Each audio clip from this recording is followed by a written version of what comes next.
Agora sim, Rose Martins, boa noite para você. Seja bem-vinda mais uma vez ao Noite Brasil. Obrigada por atender nosso convite e estar aqui conosco. Boa noite, Thalita. Boa noite, Leandro. Boa noite a todos que estão nos assistindo. Obrigado pelo convite. Boa noite, Rose. Obrigado por ter vindo aqui conversar com a gente. Muito frio aí em Minas, não? Aqui em Brasília está frio, hein? Muito frio, tá muito frio. E até sexta-noite estava calor e assim, baixou acho que uns 10, 12 graus, mas está bem frio. Bem frio. Coisa, né? Que também está bem frio também. É isso. Então vamos conversar. Rose, eu queria aproveitar a sua presença aqui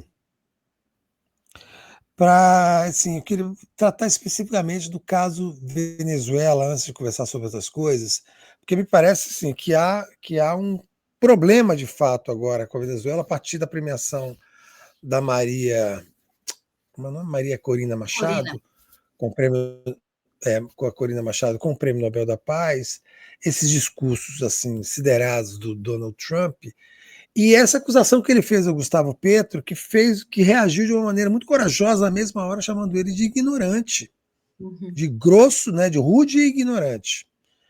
E aí eu te pergunto, isso que eu queria te perguntar, Rose. Nós chegamos a um ponto que a única saída viável é reagir ao Trump? Você acha que essa história de química, de petroquímica, de tentar o diálogo com um sociopata que enfim, não tem nenhuma razão para considerar as razões do Brasil chegar ao fim? Está na hora de reagir a esse cara, é isso? Olha, se eu fosse presidenta do Brasil e ministra das Relações Exteriores, certamente minha postura seria muito diferente, não só na questão do Trump em específico, mas a maneira como a política externa brasileira está sendo conduzida, principalmente a partir de 2024, que acho que no primeiro ano do governo as coisas estavam indo num outro sentido, depois as coisas se revertem, e é o que a gente está vendo hoje. É muito importante a gente falar sobre esse caso da Venezuela. Em primeiro lugar, né, o Donald Trump é esse palhaço, mas ele é um palhaço mentiroso e perigoso. No caso da Venezuela, assim como ele mente sobre muitas coisas internamente nos Estados Unidos para justificar suas ações, mentiu sobre o Irã para atacar o Irã e para legitimar o ataque do Estado sionista, ele está mentindo sobre a Venezuela porque a Venezuela não é um problema para o tráfico internacional de drogas. O relatório da ONU deste ano, de 2025, sequer menciona como um país problemático. Nesse relatório, aparece o Brasil e a Argentina como países compradores, né, consumidores, a Colômbia, como a gente sabe, como produtor, o Peru, mas a Venezuela não aparece. Né? Então, não há um grande problema para os Estados Unidos, para a segurança dos Estados Unidos, para a saúde dos Estados Unidos, em relação ao tráfico internacional de drogas, quando a gente está falando da Venezuela. Então, em primeiro lugar, ele está mentindo descaradamente. O Donald Trump sobre a Venezuela está mentindo descaradamente. E com base nessa mentira, ele já atacou 6 embarcações, já matou 27 pessoas, e eu acho que as coisas saíram até do campo da ameaça. Na verdade, as coisas estão no campo, as coisas podem escalar, porque algo já se materializou, né? 6 embarcações já foram atacadas. Então, eu acho sempre importante a gente fazer esse parênteses quando a gente está falando da Venezuela, porque é impressionante como que os Estados Unidos, esse império desgraçado que tenta governar o mundo, como esse império mente, os democratas republicanos, alguns mentem de maneira mais lavada, outros são mais cínicos, mentem para justificar intervenções em países, em estados soberanos. E no caso da Venezuela é isso. Ele está usando a questão do tráfico internacional de drogas, o que isso representa para os Estados Unidos, em termos de saúde pública, de ameaça à segurança dos Estados Unidos, para atacar um país. E na semana passada, ele subiu o tom da ameaça ao dizer que tinha autorizado a CIA a agir na Venezuela. Ele está querendo dizer, quando ele disse isso, ele está querendo dizer que os Estados Unidos estão dispostos, inclusive, a matar o Maduro, porque é o que a CIA fez desde 1947 na região da América Latina. Né? Operou em vários golpes, diretos ou indiretos. Então, as coisas em relação à Venezuela, eu acho que são muito preocupantes. E já estão, e eu acho que isso pode escalar. O Donald Trump ele é muito bravateiro também, né? Ele fala muito, muitas vezes faz pouco. Mas ele está realmente provocando e já atacou 6 embarcações e matou 27 pessoas. No caso da Colômbia, a Colômbia ela tem ela está se posicionando de uma outra forma em relação à produção e comércio de drogas. Mas mesmo assim, esse não é o assunto principal, esse não deve ser o ponto central. Mesmo assim, isso não permite que os Estados Unidos, não pode, a comunidade de Estados não pode exigir que os Estados Unidos se sinta prejudicado internamente por uma atividade criminosa de um país e que defenda a intervenção nesse país, um ataque a esse país, como se essa política, essa atividade criminosa fosse uma operação deliberada de um governo. E aí, no caso da Colômbia, é isso que ele está tentando dizer. Olha, a Colômbia produz droga, vende droga para os Estados, trafica droga para os Estados Unidos, e o presidente da Colômbia faz parte de um cartel de drogas, e falou isso do Maduro também. Então, ele tá deixando a sua mentira cada vez mais engenhosa para justificar intervenções nesses países. E o Gustavo Petro, o que dizer do Gustavo Petro? Ele sempre fala com muita dignidade e decência. A gente pode se decepcionar com ele em várias questões, mas dizer que ele não se posiciona de forma firme, clara, coerente com a sua trajetória e de uma forma decente e digna, isso a gente não pode dizer dele. Ele fez muito bem, mandou os embaixadores saírem dos Estados Unidos. Né? O Maduro também, né? Assim, é um outro contexto, mas o Gustavo Petro agiu muito bem. E o Brasil, né? Como é que o Brasil entra nessa história? O presidente Lula falou que não queria se meter na briga dos Estados Unidos e da Venezuela. Não é uma questão de se meter em briga. As coisas esse não é um nível de coisas que a gente tem que analisar, que a diplomacia brasileira tem que analisar. Se a gente tem um Estado, uma potência militar como os Estados Unidos fazendo uma intervenção num país da nossa região, isso vira um problema do Brasil e dos demais países, se a gente querendo ou a não ser que a gente vá fazer uma política de colaboração com os Estados Unidos. É isso que o Brasil pretende fazer? Se não for isso que o Brasil pretende fazer, uma intervenção na Venezuela, uma política de ameaças à Colômbia, de intervenção na Colômbia, é também um problema brasileiro, queira o Brasil ou não. Agora, onde nós chegamos depois daquele teatro da Assembleia Geral da ONU, né, em que o Donald Trump disse que pintou uma química, depois o Lula disse que pintou uma indústria petroquímica, não está claro até onde o Brasil vai numa mesa de negociações. Eu tenho acompanhado com atenção essa questão das terras raras, eu tenho até bastante interesse nisso para ver como é que o Brasil vai se posicionar.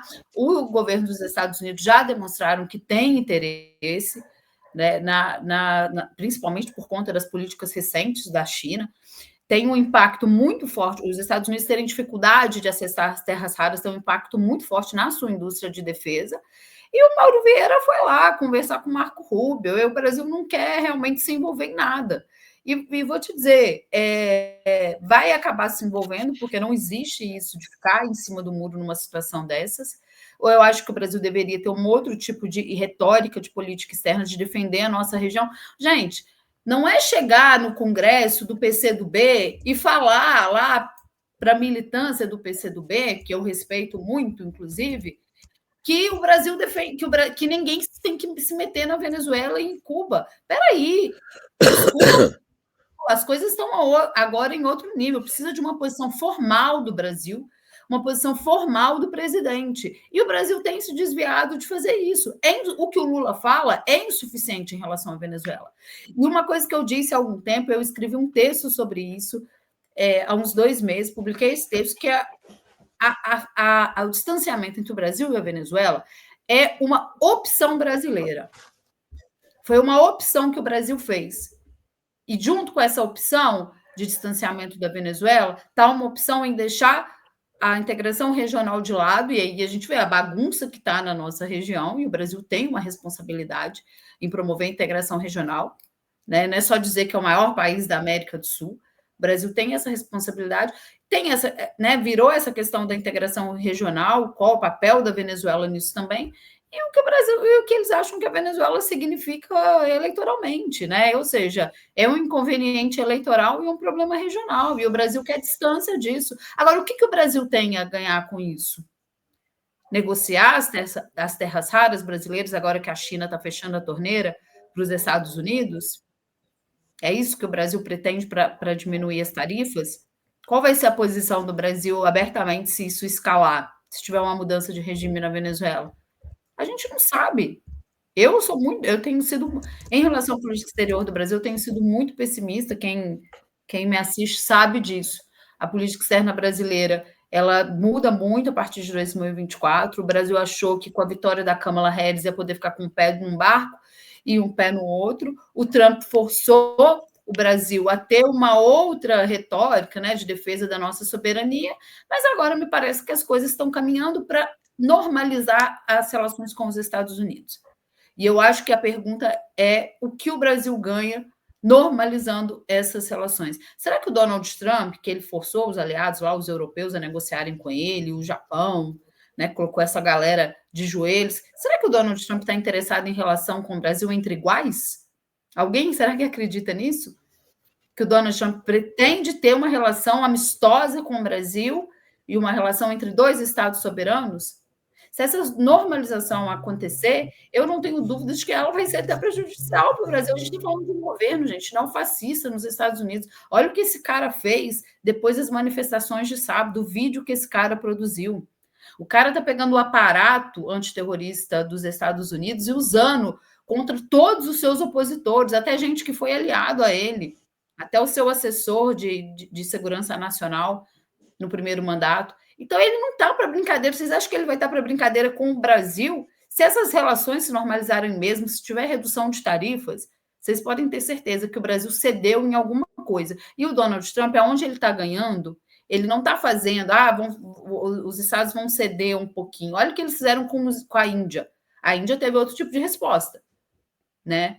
O Modi foi lá, abraçou o Donald Trump, chamou ele de amigo, depois tomou uma cacetada em tarifas. A posição do Brasil tinha que ser algo parecido com a Índia, de mostrar que não aceitamos isso e temos outro polo alternativo para, enfim, para manter relações, para ter relações estratégicas.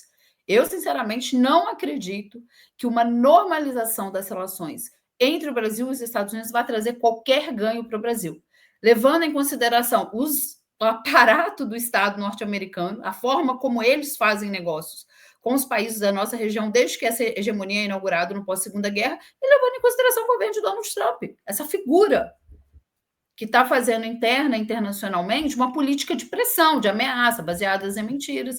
Então, esse é o quadro que nós temos, essa posição do Brasil em meio a uma turbulência regional. E só para fechar, parabéns para o Gustavo Petro, que teve uma postura decente. Esse é o tipo de postura que é necessário ter. Rose, e esses protestos nos Estados Unidos, lhe chamaram a atenção, lhe causaram alguma surpresa? Se fala entre 7 e até 20 milhões de pessoas se manifestando nos Estados Unidos. E assim, o Trump acusou o golpe, ele fez aquele, né, esse vídeo aí dentro do avião jogando merda em cima dos manifestantes. Essa movimentação da sociedade estadunidense lhe surpreendeu? E você acha que daí pode vir, de fato, uma reação real contra o Donald Trump internamente? Olha, os protestos nos Estados Unidos estão crescendo, né? Inclusive, esse foi um dos maiores até agora. Me impressiona um pouco, porque o primeiro ano de governo geralmente é um ano mais positivo, né? E o Donald Trump tomou posse em final de janeiro. A popularidade dele tem caído muito, a partir de maio ela vai caindo de forma acelerada, mas em contraposição a isso, ele ainda tem a maioria no Congresso dos Estados Unidos, a maioria na Suprema Corte, e ainda ele não abandonou uma espécie de estratégia de como se ele estivesse em campanha, falando contra opositores. Veja, ele não disse, não, nós vamos conversar com essas milhões de pessoas insatisfeitas, porque foram mais de 2.000 cidades nos Estados Unidos que tiveram, inclusive nas grandes cidades, os protestos. Ele não disse, vou conversar com essas pessoas, ele deu uma banana, né? E disse, inclusive, que era um protesto anti-americano. Então, a gente está assistindo esses dois movimentos num governo que está muito no início ainda. Esses dois movimentos. A sociedade norte-americana indo para esse uso, que me surpreendeu também, e, ao mesmo tempo, ele dobrando a aposta. E ele está dobrando a aposta fazendo alguns testes autoritários, que é o envio da Guarda Nacional para uma série de cidades que não tem problemas de criminalidade. A questão ali é que são cidades governadas por opositores ao Donald Trump. Ele vai fazendo esses testes até onde ele pode ir. Tem uma briguinha ali com o sistema judiciário dos Estados Unidos, mas ele também não está nem aí, porque ele tem a maioria na Suprema Corte, que lá é o que importa para ele. E é isso, ele está dobrando a aposta e o povo indo para a SUS. Eu acho que a gente vai ter um governo muito conturbado, mas veja, é impressionante que em nenhum momento ele faz nenhuma reflexão sobre as pessoas estarem satisfeitas. É sempre falando para essa base radicalizada, que isso é o ensinamento do Steve Bannon, né? É preciso manter a sua base mobilizada e radicalizada. Mantendo essa base. Eu acho que, no final das contas, a gente vai ter um governo muito tumultuado, e esse mesmo projeto não vai conseguir se reeleger, né? Eu digo mesmo projeto porque até então ele não pode se candidatar novamente. Mas uma figura estilo Donald Trump, eu acho que, prometendo essa política externa, eu acho que vai ser difícil. Principalmente por causa disso também. A popularidade dele, principalmente de maio para cá, tem caído muito. No primeiro ano em que se espera, né, que no início ali, logo depois que toma posse, o presidente esteja em boas condições. Ele nem começa bem, assim, se você for analisar as pesquisas, é muito rápido, principalmente por conta dessa questão migratória, né? E agora enfim, de maio para cá tem despencado. Se não me engano, entre fevereiro e maio despencou uns 12 pontos, né, da aprovação do Donald Trump. Então, mas por outro lado, as pessoas estão na rua, mas ele está dobrando a aposta em um governo autoritário. Essa questão do grupo Antifa, né? Ele está mobilizando esse aparato do Estado norte-americano mesmo, Departamento de Justiça, né, a Agência de Inteligência, Departamento de Justiça, Departamento de Tesouro, para, assim, ele quer varrer os opositores dele do mapa. E o John Bolton, que ele foi, se não me engano, ele foi assessor de segurança do Trump. Era um cargo elevado lá durante 2018 e 2019. Ele está sendo processado também por vazamento de informações. E aí ele já, né, falou que o governo Trump está usando o Departamento de Justiça contra ele. Enfim, o cara está querendo varrer os adversários, os opositores dele mesmo. Então, eu acho que a gente vai ter mais protestos, mas não me parece, até por esse perfil da extrema-direita, de como é construído esses caras, de que ele vá, em algum momento, olhar para a sociedade norte-americana, para essas pessoas que estão indo para a rua protestar, para dizer que dialogar sobre esses problemas. Eu acho que ele vai manter realmente a retórica lá em cima, o grau de confronto entre o governo e os opositores, as pessoas comuns. Inclusive, isso vai gerar depois problemas no próprio Partido Republicano, eu acredito, com o tempo, quer manter, assim, o conflito vai ser constante. Rose, e essa declaração do Trump em relação à Argentina, quer dizer, anunciando um empréstimo para a Argentina, e ele diz que a Argentina está morrendo, quer dizer, ele faz questão desse tipo de declaração, né, para humilhar o parceiro, o cúmplice, que é o Milei, né? Mas e ele diz que a Argentina está morrendo, eles estão lutando pela sobrevivência. Quer dizer, é uma declaração que, no fim das contas, ela é um atestado do fracasso absoluto que é o governo Milei, de que ele está dando dinheiro porque os argentinos estão morrendo. E mesmo assim, não me parece que isso tenha gerado uma reação da sociedade argentina, que está, acho que como a sociedade brasileira ficou há algum tempo anestesiada pela perspectiva da extrema-direita. Você acha que é essa a avaliação, não? Olha, é engraçado como ele tenta falar com os países no sentido de que ele está sempre salvando os países, né? Sim. Inclusive, em relação ao Brasil, naquele discurso dele na Assembleia Geral, ele fala que o Brasil precisa dos Estados Unidos. E sem os Estados Unidos, o Brasil vai mal. E ele falou isso até para uma repórter brasileira uma vez também. Então, ele tem esse jeito de se comunicar quando ele está falando dos países. Algo assim, é totalmente fora do normal, né, na diplomacia, impressionante. Mas no caso da Argentina, a gente tem a questão econômica, mas o Milei está passando por algumas dificuldades políticas também. as coisas se complicaram para o Milei. Eu tenho acompanhado, e eu acho que é pelo menos desde março, com os protestos dos aposentados. Aquilo de bater em aposentados pegou muito mal para o governo Milei, tanto que foi depois da primeira repressão que as torcidas organizadas se juntaram. E o governo Milei ali também voltou um pouco atrás para dizer que não era bem assim, né, que não ia reprimir daquela forma, porque realmente os caras estavam batendo em pessoas de 70 anos. Depois, juntado a isso, a gente teve uma coisa que pegou muito mal para ele mesmo, que ele teve que sair de um comício lá escondido, que foi aquele caso de corrupção envolvendo a irmã do Milei, a Karina Milei, né, naquela agência lá para os deficientes físicos, a propina que ela recebia. Eu lembro que na época, bem quando as coisas estavam no quente, assim, eu estava lendo uma pesquisa de lá, os argentinos já estavam considerando que a corrupção é o principal problema da Argentina. Bem quando estava acontecendo esse... Lava Jato, né? Estava vazando aqueles áudios da Karina Milei. E o Milei, pela primeira vez nessa pesquisa, isso foi no final de agosto, início de setembro, ele não aparecia mais como o político mais popular da Argentina. O Kicillof estava em primeiro lugar, a Cristina em segundo e ele em terceiro. Então, já estava mostrando ali que a imagem dele também já estava com uma percepção mais negativa. E nós tivemos essas eleições recentes também, em que ele perdeu, Foram bem né? ruins para ele, né? Foi bem ruins para ele. Então, ele está passando por uns apertos políticos recentes. Eu não sei se... E nos Estados Unidos, você sabe que não pegou muito bem essa ajuda para a Argentina também, não, né? Os jornais de lá ontem estavam colocando isso no seguinte, assim, peraí, está tirando dinheiro dos trabalhadores americanos para dar para a Argentina, né? Tudo, sempre aquela mesma retórica. Então, no caso da Argentina, vamos ver até que ponto isso pode dar ainda um fôlego para o governo Milei. E vocês sabem, não sei se vocês perceberam isso, que até no Brasil a abordagem sobre a economia da Argentina está mudando, né? Porque quando o Milei, nos primeiros meses do governo Milei, os jornais brasileiros elogiavam muito o governo Milei.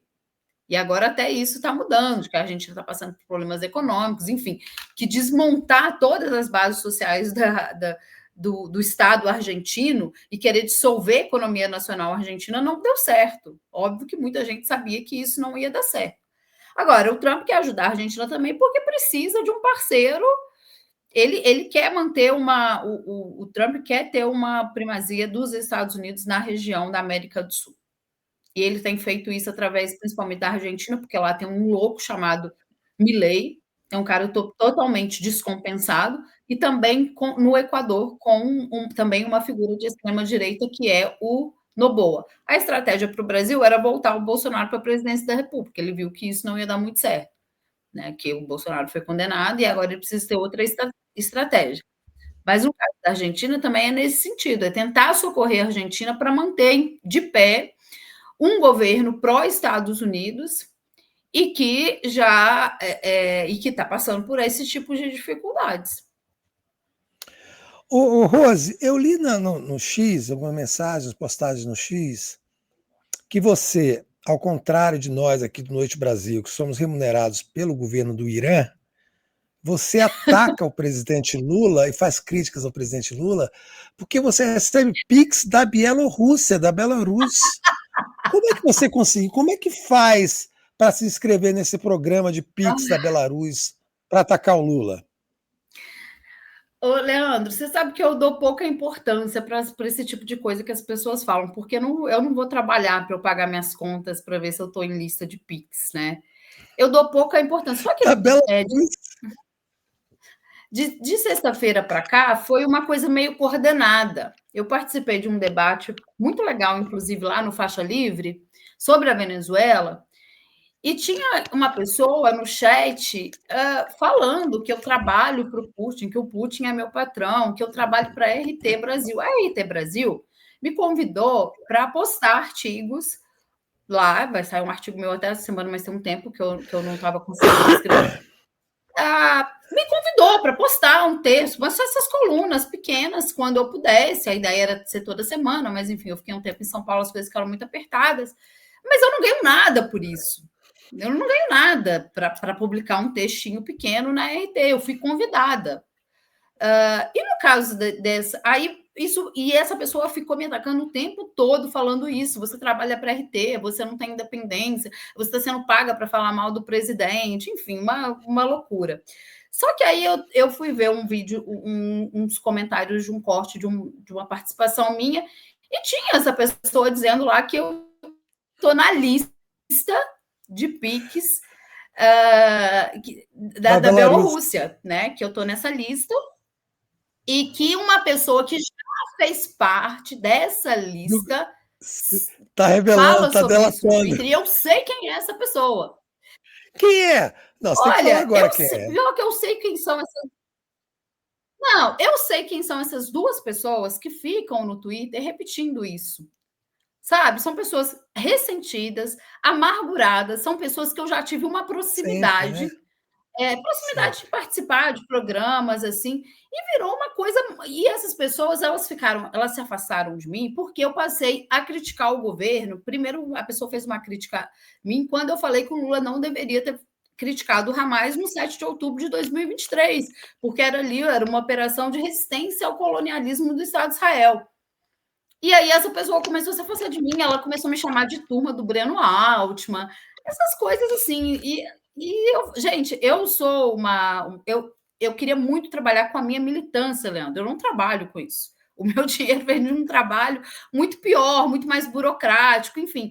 E eu acho até bom, porque eu sou uma analista totalmente independente. Eu não recebo orientações de ninguém, sabe? Eu brinquei uma vez, eu nem sei se foi aqui no Farol Brasil, eu falei, eu não vou falar o que as pessoas querem ouvir nem pagando, imagina de graça.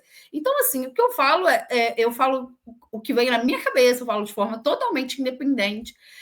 Eu acompanho muitas pessoas que eu acredito que sabem muito mais que eu, então eu tenho influência dessas pessoas na formulação do meu pensamento, mas jamais por conta de dinheiro. E é uma loucura isso. Agora, essas pessoas são pessoas totalmente amarguradas porque elas queriam ter um espaço, sabe, para falar também, para falar. Elas queriam ter mais público e elas não têm, sabe? Elas ficam Mas ali protagonismo, né? Queriam ter algum protagonismo, não tem, né? Uma dessas pessoas, que também já fez parte da lista do PIX da Bielorrússia, essa pessoa, ela chegou a me dizer que ela achava que ela deveria ter mais espaço nas mídias de esquerda. Então, assim, o que eu posso fazer? Agora, eu só coloquei aquilo lá porque realmente foi uma coisa que eles começaram a fazer com alguma repetição. Mas hoje eu confrontei essa pessoa que eu sei quem é, porque tem umas coisas de bastidores também que acaba chegando na gente. Hoje eu fiquei tão assim puta com isso, porque a gente trabalha para ter dinheiro e a gente tenta fazer uma militância por fora, enfim, às vezes pode prejudicar até a nossa vida profissional mesmo, mas enfim, eu fiquei tão puta com isso, vocês me perdoem o palavrão, que eu fui lá no X dessa pessoa e comentei hoje. Eu fui lá e comentei, eu falei, não, você não vai dizer pra gente quem é, né? Você não vai falar quem é, essa fofoca vai ficar pela metade. Se forem lá no meu X e ver o que eu comentei hoje, vocês vão ver quem é. Eu falei então assim, olha, espero que da próxima vez você fale do seu perfil original, porque aí a gente vai poder conversar entre iguais. Porque essa pessoa, ela realmente fala isso sobre várias pessoas, de que são bancados pela Rússia, de que tem dinheiro russo no Brasil. Essa pessoa já me ligou.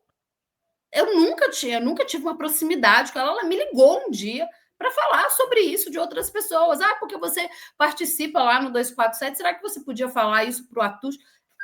Eu falei assim, isso estava assim, era no início que eu comecei a fazer umas participações, mas que loucura é essa? Eu não vou falar nada com ninguém. E ela se refere sempre a outras pessoas com apelidos. Enfim, aí eu fiquei puta mesmo, eu fui lá no perfil dela e falei, porque não era para ela falar com fake, que aí a gente ia conversar entre iguais.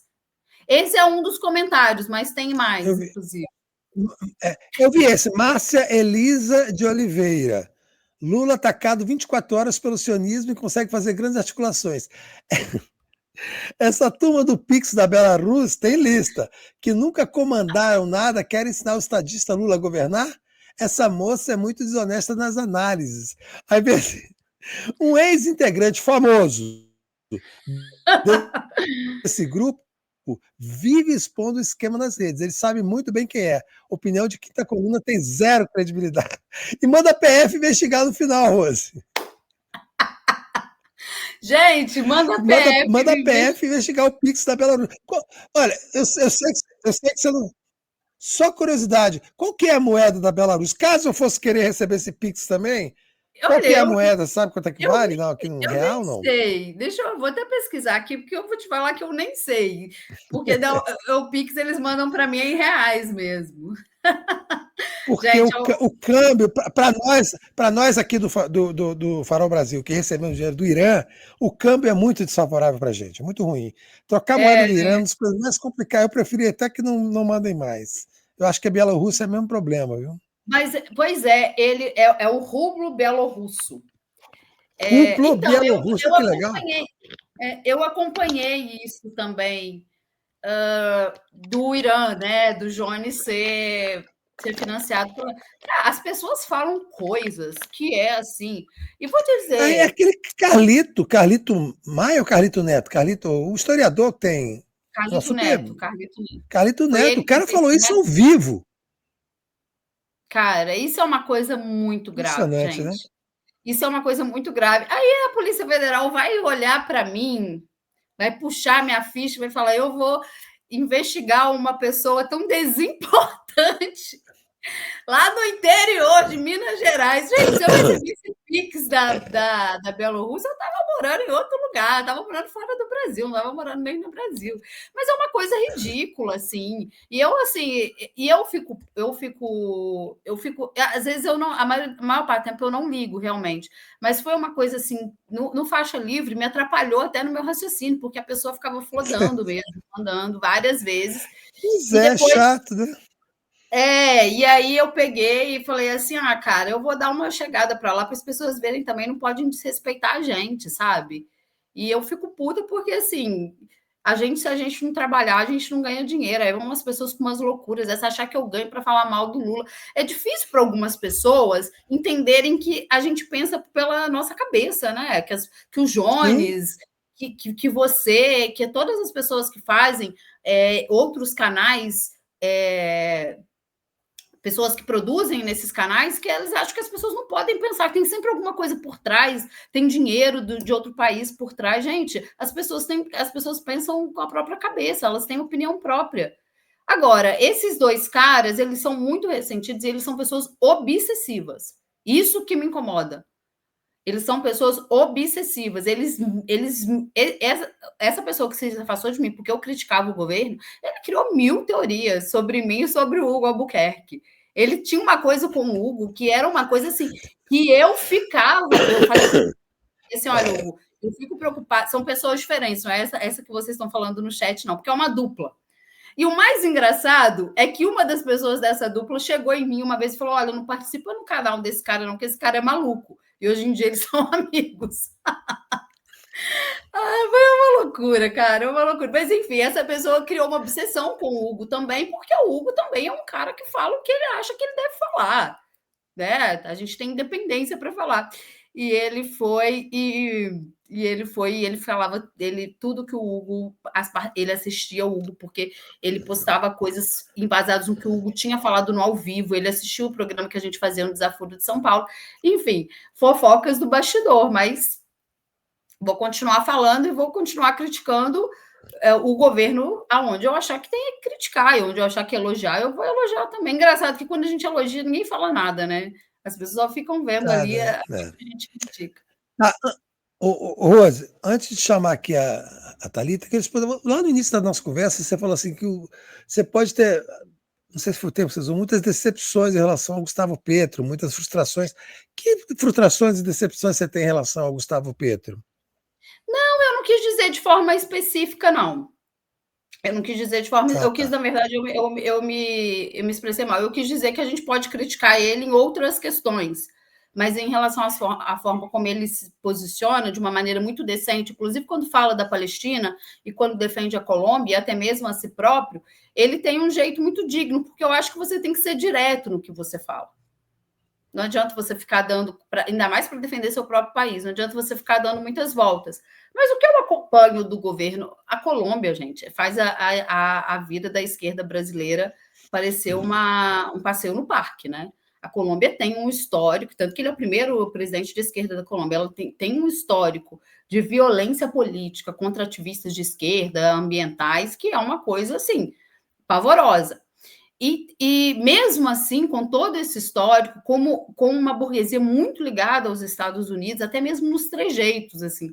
Eu tenho uns amigos colombianos que, assim, eles imitam os norte-americanos até na forma de se vestir. Tem uma coisa bem... Inclusive, eu estava conversando com um amigo que esteve lá recentemente, ele disse para mim que ele teve essa mesma impressão. Então, a Colômbia tem um cenário político interno muito complicado. Né? Tem a questão do tráfico internacional de drogas, da produção de cocaína, dos grandes cartéis, e o Gustavo Petro chega no governo com muitas dificuldades, uma eleição duríssima, duríssima. Eu lembro que eu estava acompanhando assim e tinha dúvida se ele ia conseguir levar mesmo, porque foi uma eleição, o resultado foi muito apertado. Enfim, eu estou fazendo esse contexto para dizer o seguinte: ele governa em condições muito difíceis. Se não me engano, foi o filho dele que passou também por uma questões judiciais, e isso tentou ter algum reflexo no governo dele, e mesmo assim ele conseguiu algumas vitórias, como é o caso da reforma de pensão, algo parecido com a construção de um sistema único de saúde, e no caso da reforma das pensões, é uma reforma nossa, né, para os aposentados, ele teve uma derrota inicial, mas ele chamou o povo para ir para as ruas, e eu me lembro bem de uma fala dele, assim, até muito emocionante, dele dizendo que as pessoas tinham que ir para a rua para defender o programa eleito nas urnas, que foi o programa que ele defendeu durante a sua campanha. Então, ele governa em condições muito difíceis, mas também tentando manter a mobilização na Colômbia sempre acesa, e ele fala isso abertamente. Então, eu quis dizer no sentido que a gente pode criticar em ele outras questões, mas não na forma como ele se posiciona. Eu acho muito importante, Leandro, porque não é uma questão só de palavras. O que um presidente da República fala é altamente pedagógico para a militância e para todos os cidadãos do seu país. Todo mundo para ouvir o que o presidente tem a dizer a respeito de determinado tema. Então, eu acho muito importante que ele tenha essa decência, essa dignidade ao falar de uma série de questões. Inclusive lá na Assembleia Geral da ONU, ele citou a OTAN mesmo, né? Ele citou a OTAN, citou os Estados Unidos, ele não fica falando só que o mundo está mais perigoso, ele fala quem é o culpado pelo perigo. Então, eu acho muito importante por conta dessa questão pedagógica mesmo, né? De passar a mensagem clara. Perfeito. Thalita Sotero, por favor, vamos ver as mensagens e comentários que chegaram aqui, a gente conversando com Rose Martins. Agora, vamos lá. Quem aqui fala conosco, manda mensagem. Peraí, que tem algumas mensagens que não são especificamente sobre os assuntos que a gente tratou com a Rose. Henrique Teodoro. O Trump é tão errático que tem horas que acho que é só limitação cognitiva. Nada faz sentido. Não acho, não. Eu acho que ele é um canalha mesmo. Mau caráter. Ele até pode ter problema de limitação cognitiva, mas acho que tem uma questão de caráter. Ele é perigoso, né, Thalita? Ele é perigoso. Exatamente. Ele pode ser um palhaço, mas ele é um palhaço perigoso. Exatamente.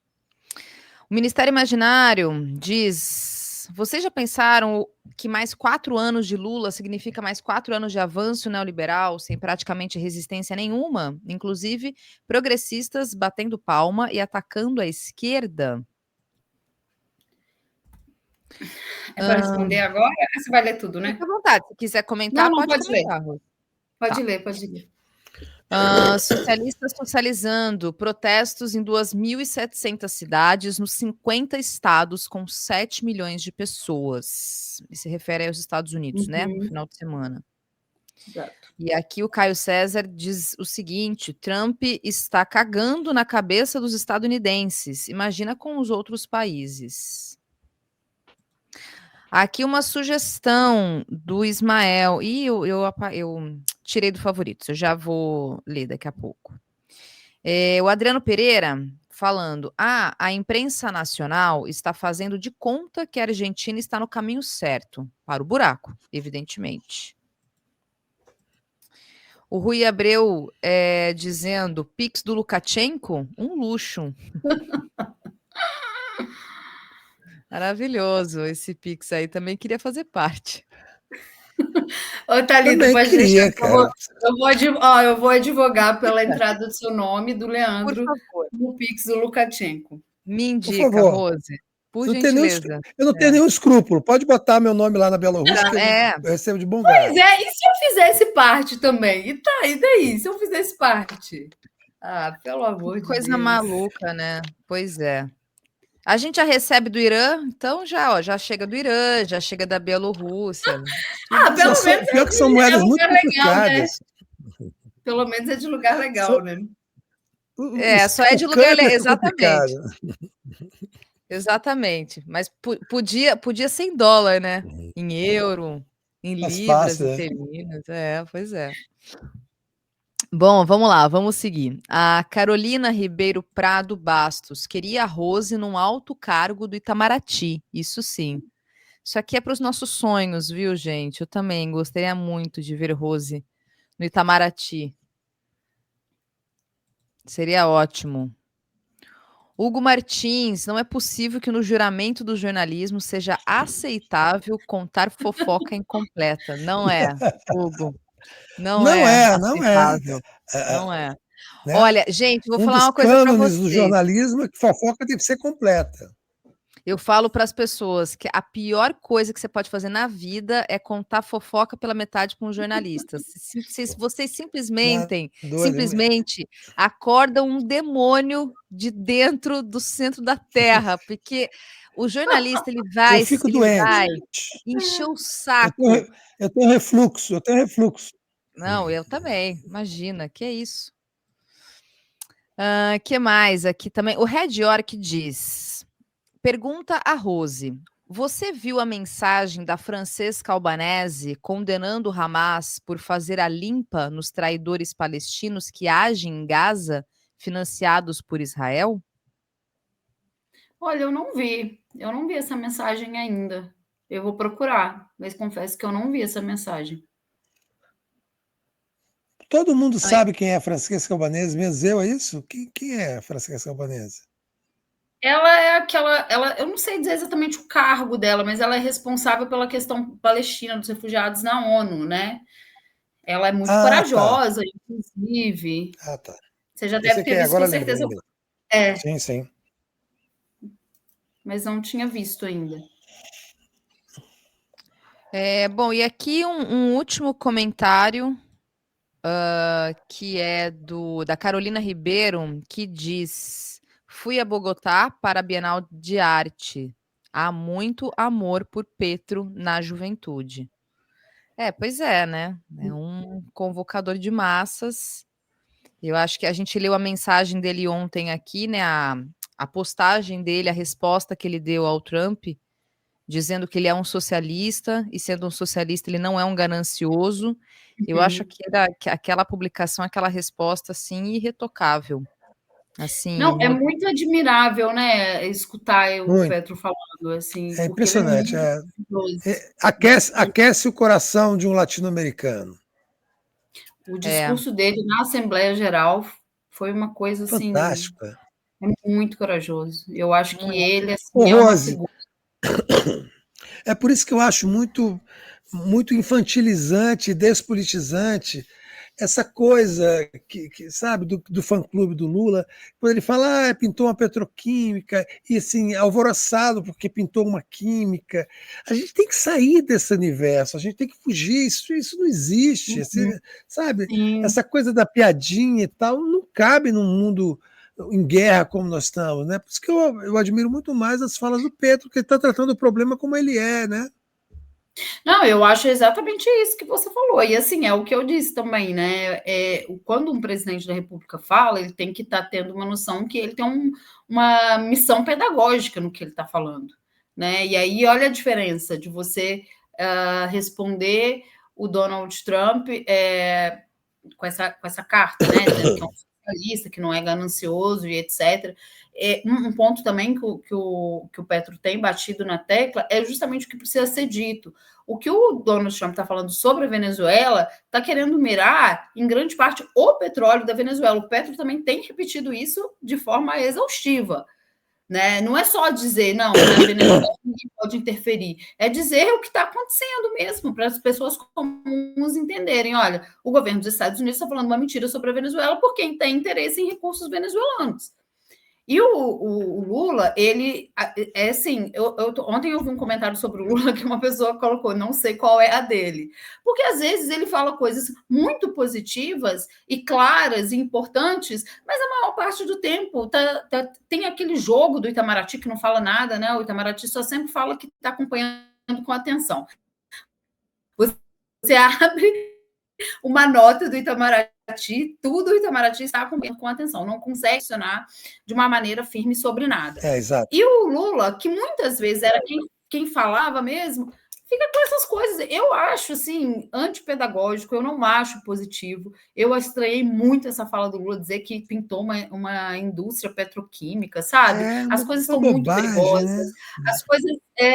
eu não acho, sinceramente, que o Lula tem se comunicado bem em relação. Começou muito bem, eu acredito. Aquele pronunciamento que ele fez na TV, eu acho que foi bem calibrado para dizer que o Brasil procurou negociar, mas que os Estados Unidos não quiseram diálogo, que a soberania brasileira não está em negociação, mas depois fica nessa coisinha, somos amigos de todo mundo. Gente, não tem como, as coisas estão muito, o sistema internacional nunca foi um mar de rosas, mas as coisas estão muito tensionadas, né, de uns 2 anos para cá. É preciso outro tipo de abordagem. E eu acho ruim, principalmente quando eu vejo Lula falando essas coisas, não é nem sobre a capacidade real que o Brasil vai ter de lidar com alguns problemas, né, na prática, mas é justamente essa mensagem que ele passa para os militantes.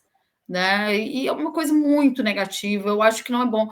O brasileiro comum sente que não entende muito de política internacional, que não pode opinar, e depois o Brasil tem posições a respeito de Cuba e da Venezuela, que aí o governo fica tentando dar cambalhota para justificar coisas que devem ser de entendimento básico. Mas eu me pergunto qual está sendo o tipo de comunicação para as pessoas comuns nesse sentido. Dizer que rolou uma indústria petroquímica com o Trump, isso não é bom, gente. Eu não acho que isso seja bom, de maneira alguma. Você normaliza o fascista, você normaliza a extrema, você trata com certo republicanismo, né, ainda que na piada, um fascínora. Exatamente. O Trump, com o perdão aqui do palavrão, mas o Trump é um merda, sabe? Sim. Então, assim, não dá para fazer brincadeirinha com esse cara. Olha o que ele está fazendo. Pois é. Não, Thalita, eu concordo integralmente. Olha o que esse cara está fazendo no país dele, sabe? Ele está perseguindo pessoas. E aí você vê que rolou uma indústria petroquímica com um cara desse, que agora está inventando mentiras do presidente da Colômbia, que está atacando embarcação da Venezuela. Cara, então assim, às vezes eu fico... Para que você quer, exato? Para que... Desculpa, é porque o delay às vezes parece... Eu interrompo. Para que você quer ter química com um sujeito desse, né? Leandro, o que um cara desse vai querer oferecer de bom para o Brasil? Nada. O que esse cara ele vai tentar obter o máximo de ganho com o Brasil e vai continuar pressionando o Brasil, sabe? Então, assim, normalizou as relações, tudo bem, né? Porque também estava assim, ele deu uma banana para o Brasil mesmo. A embaixadora do Brasil foi lá no Departamento de Estado, nem recebida ela foi. O secretário de Tesouro tinha uma reunião marcada com a Haddad, cancelou e foi se encontrar com o Eduardo Bolsonaro. Então tá, tem um canal de diálogo aberto, que também não é lá grandes coisas, mas daí, sabe, ficar nessa coisa, o Brasil tem 100 anos de relações com os Estados Unidos, eu acho, sinceramente, do jeito que as coisas estão, quem é essa figura grotesca que governa os Estados Unidos, eu acho, sinceramente, uma coisa totalmente fora de tom para o Brasil. O Brasil tinha que estar falando, nesse momento, da necessidade de integração regional. O Brasil tinha que estar falando claramente. Não é ficar essas notinhas que você precisa ler, reler 3 vezes o Itamaraty para entender, ou eles ficam desviando de termos duros. Estamos acompanhando com preocupação. Caramba, se você falar isso para qualquer cidadão do mundo, ele vai falar que está acompanhando com preocupação. Não é isso que a gente está esperando do Ministério das Relações Exteriores. Sabe? E aí, a gente pega essas posições em separado e vai olhar de uma forma, ver o pano de fundo que é o Brasil, deixando a integração regional para lá, se afastando da Venezuela. Essa situação com a Venezuela é uma tragédia para a política externa do Brasil, porque o Brasil teve posições, para mim, injustificáveis, que é o veto da Venezuela para entrar nos BRICS, mesmo como membro associado. O Brasil não convidou a Venezuela para estar aqui na cúpula dos BRICS, gente, para assistir a cúpula. Não é para fazer parte dos BRICS, não. É um monte de país vem, faz parte lá daquela festinha. A Venezuela não foi convidada. O Lula poderia ter ido na posse do Maduro, ele decidiu por não ir. Então, essa é uma decisão do Brasil, se afastar da integração, se afastar da Venezuela, sabe? Aí fica um bando de gente desonesta no Twitter dizendo, não, mas o Brasil não vetou a Venezuela. Eu participei desse programa, essa pessoa que ficou me xingando lá no Faixa Livre, ele falou, é mentira, o Brasil não vetou a Venezuela. Pelo amor de Deus, gente, vamos ser pelo menos honestos intelectualmente.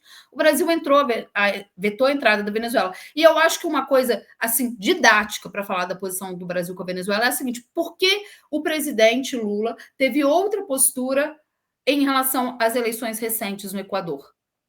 Por que o presidente Lula reconheceu no outro dia o Daniel Noboa como vencedor das eleições no Equador, que aconteceu num cenário muito pior do que o da Venezuela, porque ele deveria se retirar, segundo a Constituição do Equador, ele deveria se retirar do cargo para ele simplesmente não.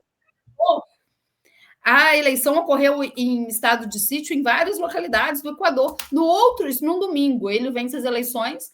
A Luísa Gonzalez não reconheceu que era adversária dele, que todas as pesquisas indicavam a vitória dela. Na segunda-feira de manhã, o governo brasileiro emitiu uma nota reconhecendo, e ele esteve aqui no Brasil para um encontro bilateral com Lula. São 2 pesos e 2 medidas? Será que o problema foi mesmo como se deu as eleições na Venezuela, a burocracia, como funcionou, os processos, etc.? Não, isso é uma decisão brasileira, o afastamento com a Venezuela. E só que isso vai bagunçar muita coisa. E outra coisa, o Brasil tem se colocado como um parceiro muito desconfiável. Eu acredito, para países que eu acho que nos interessam muito mais manter boas relações, que é, por exemplo, a China, a Rússia, né? Enfim, eu acho que o retrato todo está bem complicadinho para o Brasil. A posição do Brasil está bem ruim. Bom, aqui o João do Sertão nos cumprimentando. Muito obrigada, João. Diz ele: amo vocês, são maravilhosos. Viva o camarada Lukashenko. Muito bom. Ai, ai. E aqui também ele complementa: viva a Bielorrússia, viva o camarada Lukashenko. Agora, só um último comentário do Antônio Rodrigues, que diz o seguinte: Leandro, concordo com você. Só que Petro também fica só no discurso. Desculpa a ignorância. Ele fez mais algo? Fez sim, Antônio. Ele chamou os embaixadores de Israel. Ele chamou os embaixadores dos ele Estados mobiliza Unidos. a sociedade, ele trouxe embaixadores, ele mobiliza a sociedade. Ele proibiu o envio de carvão da Colômbia para completamente Israel. Para Israel, exatamente. Que ele tem uma situação interna muito mais complicada, que foi o que eu disse aqui, que a situação da esquerda da Colômbia faz a nossa vida parecer aqueles cartazes da Testemunha de Jeová, que a vida aqui é muito boa, porque a situação lá é muito mais complicada. Então, ele tem essa questão da mobilização, né? Você pega várias falas dele chamando as pessoas mesmo para ir para as ruas, ele não defendeu em nenhum momento de conciliação. Claro que ele deve ter seus defeitos lá, e até o comentário que eu fiz foi nesse sentido. Claro que os colombianos de esquerda devem ter várias críticas ao Gustavo Petro, isso com certeza deve existir. Mas eu acho que ele tem feito algumas de suas posições são muito importantes, inclusive porque elas influenciam pessoas, não só colombianos. O Gustavo Petro, eu acho que ele é muito mais conhecido no Brasil agora do que ele já foi há algum tempo. Não só porque ele é presidente da Colômbia, porque tem uma série de outros presidentes que a gente nem não conhece, não sabe as opiniões, mas porque ele realmente, os vídeos dele, ele tem um alcance muito bom no Twitter. Eu vejo assim, as coisas dele rodam muito assim entre os grupos de esquerda, né? Então eu acho importante ele mostrar que também é possível ter esse tipo de postura, uma postura clara, de falar claramente sobre os problemas, de citar os culpados, né? Porque não adianta você falar que o mundo está perigoso. O mundo está perigoso, mas por quê? Tem alguém por trás do aumento desse perigo, né? E eu achei interessante. Na ONU ele falou, ele citou a OTAN mesmo. Ele falou da OTAN. Agora, só fazer um comentário. Acho que foi o Antônio que disse aqui também que a Rússia não é confiável. Gente, eu não sou advogada do Putin também, não. Mas quando a gente olha os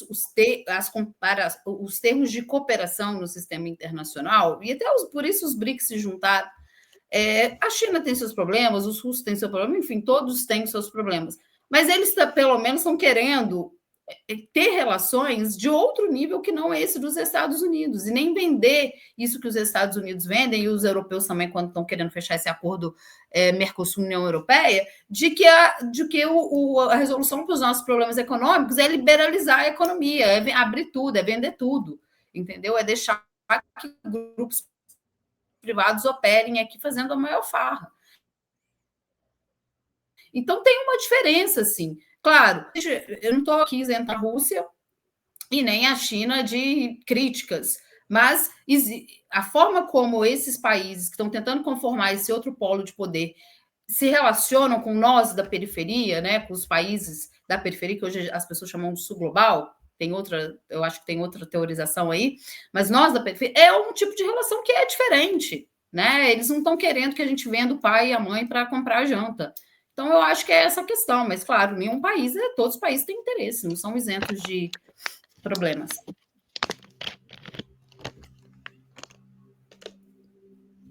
Bom, e aí só um último comentário, então, que é do Ismael. Ele está sugerindo, olha só, gostei disso, perguntando do desaforo de São Paulo, quando volta, se volta, e está sugerindo de fazer uma parceria com o canal aqui, ó, do desaforo de São Paulo ser transmitido no Farol Brasil. Gostei disso, viu, Ismael? Deixo aqui, então, o comentário do desaforo de São Paulo, pedido pelo Ismael. Quem sabe, né? Fica aí, né? Eu falei com a galera que a gente precisa voltar. Uma das primeiras pessoas que eu entrevistei lá no Desaforo de São Paulo foi o Leandro, sabe? Acho que foi a segunda pessoa quando eu me...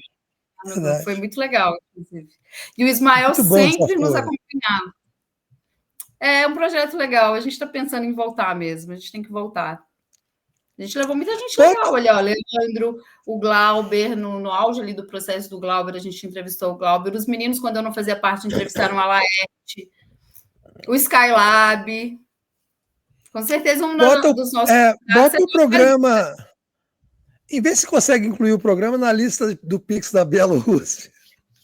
E aí você reviabiliza. Olha, seria muito bom, porque a gente faz as coisas, né, caminhando devagar por conta da grana mesmo, né? Por isso que eu acho que a gente tem que dar muito valor para um projeto como esse aqui que vocês tocam com muita maestria, né? Que é o Farol Brasil. E eu torço para continuar, porque assim, as coisas começam muito pequenas e tem muitas dificuldades. E eu que não construí nada, digo isso. Eu olho para vocês que fazem isso todos os dias e falo, vocês são muito foda, porque eu imagino todo dia você tá ali falando, tocando um programa de mais de 2 horas, falando sobre tudo que acontece, entrevistando pessoas, não é fácil. Né? Então, eu acho que toda vez que eu recebo essas mensagens, é algo tão pequenininho que eu fiz, eu fico muito feliz. Eu espero que a gente volte mesmo. Perfeito. Tomara. Tá bom, perfeito. Rose, obrigada. É isso? É isso. Muito obrigado, Rose. Muito obrigado. É sempre um prazer receber você aqui, viu? Um abraço. Sempre. Obrigada, Rose. Até a próxima. Gente, eu que agradeço, Thalita, Leandro, a todos que nos assistiram. Vocês podem ter certeza que a primeira oportunidade, os 2 primeiros nomes a serem incluídos na lista do nosso camarada Lukashenko será de Thalita e Leandro. Já fica aqui o meu agradecimento. Viu?